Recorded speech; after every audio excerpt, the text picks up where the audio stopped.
Një zhvillim i papritur ka tronditur tregjet globale të energjisë, pasi Emiratet e Bashkuara Arabe kanë njoftuar largimin nga Organizata e Vendeve Eksportuese të Naftës, OPEC, si dhe nga Aleanca OPEC+.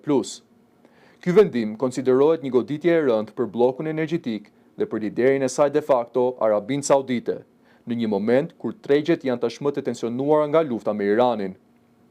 Sipas ekspertëve, largimi i Emirateve mund të thellojë ndarjet brenda rajonit, duke krijuar dy bloqe të dallueshme.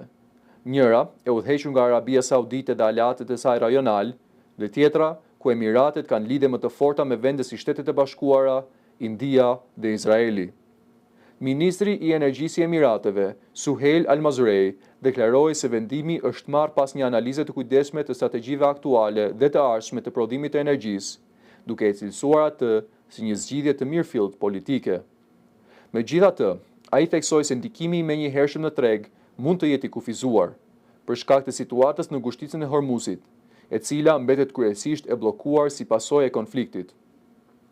Kjo rrugë detare jetike, që dikur transportonte një pjesë të madhe të naftës dhe gazit në botë, është aktualisht e paralizuar, duke krijuar tronditje të forta në furnizimin global.